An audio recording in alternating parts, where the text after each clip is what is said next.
Alfa dan Omega jilid 6 bab 57. Hanya satu lagi kekuranganmu. Pada waktu Yesus berangkat meneruskan perjalanannya, datanglah seorang berlari-lari mendapatkan dia, dan sambil bertelut di hadapannya ia bertanya, "Guru yang baik, apa yang harus kuperbuat untuk memperoleh hidup yang kekal?" Orang Buddha yang menanyakan pertanyaan ini adalah seorang penghulu. Ia amat kaya dan menjabat suatu kedudukan yang penuh tanggung jawab. Ia melihat kasih yang ditunjukkan oleh Kristus terhadap anak-anak yang dibawa kepadanya. Ia pun melihat betapa lemah lembutnya ia menerima mereka dan mengangkat mereka pada lengannya. Dan hatinya pun menyala dengan kasih terhadap juru selamat. Ia merasakan suatu kerinduan untuk menjadi muridnya. Ia sangat terharu sehingga ketika Yesus sedang meneruskan perjalanannya, ia pun menyusul dia dan sambil bertelut di kakinya, menanyakan dengan ketulusan dan kesungguh-sungguhan pertanyaan yang begitu penting bagi jiwanya dan bagi jiwa setiap manusia. "Guru, perbuatan baik apakah yang harus kuperbuat untuk memperoleh hidup yang kekal?" "Mengapa kau katakan aku baik?" kata Yesus. "Tak seorang pun yang baik selain daripada Allah saja." Yesus ingin menguji ketulusan penghulu itu dan memancing daripadanya cara yang dalamnya ia menganggap dia baik. Apakah ia menyadari bahwa seorang yang kepadanya sedang berbicara adalah anak Allah? Apakah perasaan hati yang sebenarnya? Penghulu ini mempunyai penilaian yang tinggi tentang kebenarannya sendiri. Ia sebenarnya tidak mengira bahwa ia bercacat dalam sesuatu. Namun ia sama sekali tidak puas. Ia merasakan kekurangan sesuatu yang tidak dimilikinya.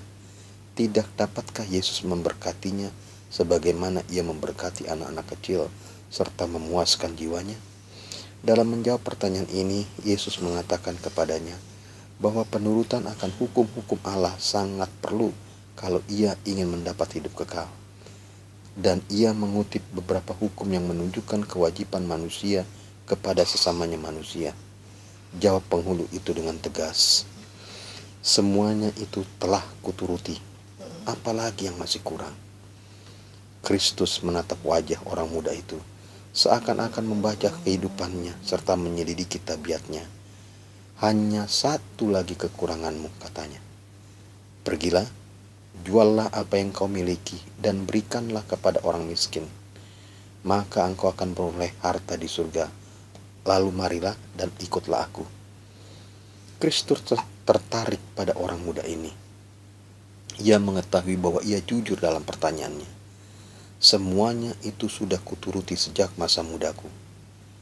Penebus ingin menciptakan dalamnya pengertian itu yang akan memungkinkan dia melihat perlunya ketekunan hati serta kebaikan Kristen. Ia ingin melihat dalamnya hati yang rendah dan penuh penyesalan, sadar akan kasih yang tertinggi harus diberikan kepada Allah dan menyembunyikan kekurangannya dalam kesempurnaan Kristus. Yesus melihat dalam diri penghulu itu pertolongan yang justru diperlukannya.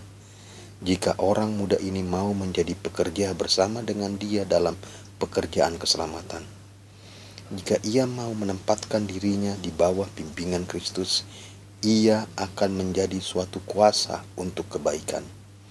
Dalam taraf yang nyata sebenarnya penghulu itu dapat menunjukkan Kristus karena ia memiliki kesanggupan yang akan memungkinkan dia menjadi kuasa ilahi di antara manusia kalau saja ia bersatu dengan juru selamat.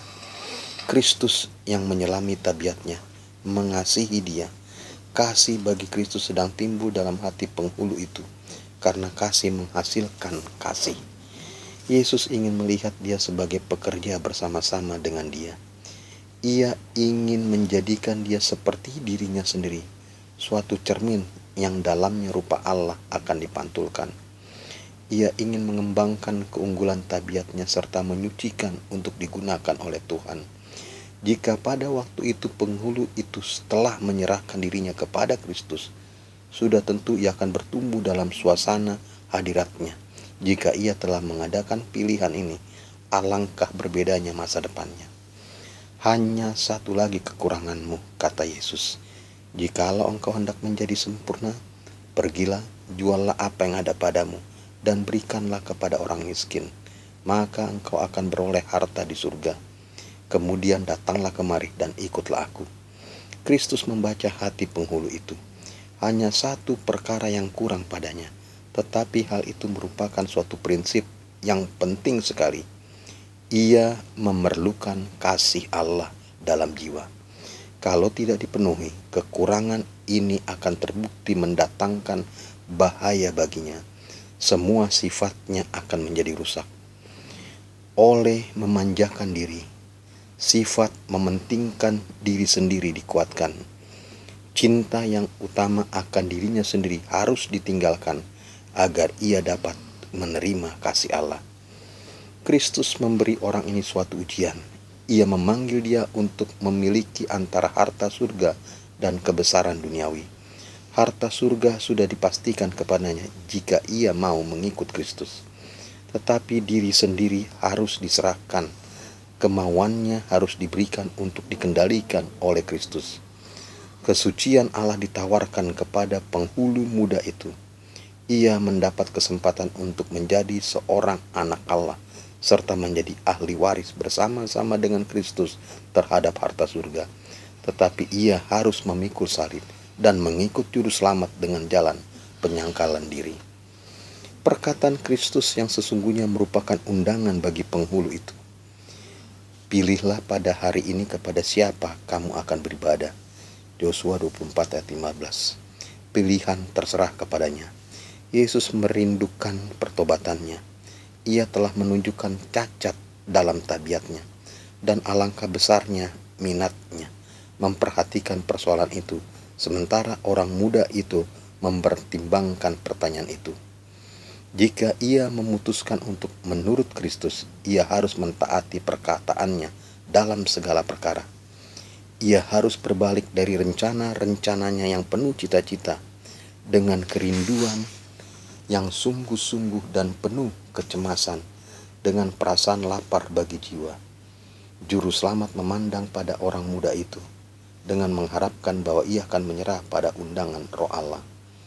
Kristus memberikan satu-satunya syarat yang dapat memberi peluang bagi penghulu itu untuk menyempurnakan suatu tabiat. Perkataannya merupakan perkataan akal budi, meskipun tampaknya keras dan banyak tuntutannya. Dalam menerima dan mentaatinya terdapatlah satu-satunya harapan keselamatan bagi penghulu itu. Kedudukannya yang tinggi serta hartanya sedang mempengaruhi tabiatnya kepada kejahatan. Jika dipelihara dalam hati, hal itu akan menggantikan Allah dalam kasih-Nya. Menahan sedikit atau banyak dari Allah berarti menahan sesuatu yang akan mengurangi kekuatan dan kesanggupan akhlaknya. Karena jika perkara-perkara dunia ini dipelihara dalam hati, meskipun tampaknya tidak menentu dan tidak pantas, namun akan sangat berpengaruh. Penghulu itu mengerti segala perkara yang terkandung dalam perkataan Kristus, dan ia menjadi gelisah. Kalau saja ia telah menyadari nilai pemberian yang ditawarkan itu, maka tentu ia sudah mendaftarkan dirinya sebagai salah seorang pengikut Kristus. Ia salah seorang anggota majelis Yahudi yang dihormati, dan setan sedang menggoda dia dengan harapan adanya masa depan yang muluk-muluk. Ia mengingini harta surga, tetapi ia mengingini juga keuntungan duniawi yang akan diperolehnya dari kekayaannya. Ia menyesal melihat adanya syarat seperti itu. Ia menghendaki hidup kekal, tetapi ia tidak rela berkorban. Harga hidup kekal tampaknya terlampau besar. Sebab itu ia pergi dengan sedih, karena ia banyak hartanya. Pengakuannya bahwa ia telah memelihara hukum Allah adalah suatu penipuan. Ia menunjukkan bahwa kekayaan merupakan ilahnya. Ia tidak dapat memelihara hukum Allah selama dunia diutamakan dalam kasih-Nya. Ia mengasihi pemberian Allah lebih daripada ia mengasihi pemberi. Kristus telah menawarkan kepadanya, orang muda itu, persekutuan dengan dia. Ikutlah aku, katanya. Tetapi juru selamat tidak terlalu berarti baginya. sebagaimana pentingnya namanya sendiri di antara manusia atau miliknya. Meninggalkan hartanya di dunia yang kelihatan itu untuk mencari harta surga yang tidak kelihatan merupakan suatu risiko terlalu besar. Ia menolak tawaran hidup kekal dan pergilah ia, dan sejak saat itu dunialah yang disembahnya. Beribu-ribu orang sedang melalui ujian berat ini sambil menimbang Kristus terhadap dunia, dan banyak orang memilih dunia. Sebagaimana halnya dengan penghulu muda itu, mereka berbalik dari juru selamat, seraya berkata dalam hati, "Saya tidak mau mengambil orang itu sebagai pemimpin saya." Perlakuan Kristus terhadap orang muda itu dikemukakan sebagai suatu pelajaran teladan. Allah telah memberi kita peraturan budi pekerti yang harus diikuti oleh setiap hambanya. Penurutan akan hukumnya bukan saja suatu penurutan yang sah, melainkan suatu penurutan yang memasuki kehidupan dan diteladani dalam tabiat. Allah telah menentukan ukurannya sendiri untuk tabiat bagi semua orang yang mau menjadi warga kerajaannya. Hanya mereka yang mau bekerja bersama-sama dengan Kristus, hanya mereka yang mau mengatakan, "Tuhan, segala sesuatu yang aku miliki dan segenap diriku adalah milik-Mu," akan diakui sebagai anak-anak Allah. Semua orang harus mempertimbangkan apa artinya merindukan surga, dan meskipun demikian menghindar karena adanya syarat-syarat yang dinyatakan. Pikirkanlah tentang apa artinya menyatakan tidak kepada Kristus. Penghulu itu mengatakan, "Tidak, saya tidak dapat memberikan semuanya kepadamu." Apakah kita mengatakan demikian? Juru selamat menawarkan untuk mengambil bagian bersama dengan kita dalam melakukan pekerjaan yang diberikan Allah kepada kita untuk kita lakukan. Ia menawarkan hendak menggunakan alat yang telah diberikan Allah kepada kita untuk memajukan pekerjaan di dunia ini. Hanyalah dengan jalan ini ia dapat menyelamatkan kita. Harta benda penghulu itu dipercayakan kepadanya agar ia dapat membuktikan dirinya sebagai seorang juru kunci yang setiawan.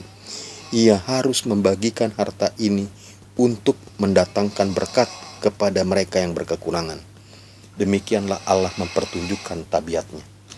Bagi mereka yang seperti halnya dengan penghulu muda itu, dipercayakan dengan menjabat kedudukan tinggi serta memiliki harta banyak, mungkin tuntutan untuk menyerahkan segala sesuatu agar mengikut Kristus tampaknya merupakan suatu pengorbanan yang terlalu besar. Tetapi inilah peraturan budi pekerti bagi semua orang yang mau menjadi murid-muridnya.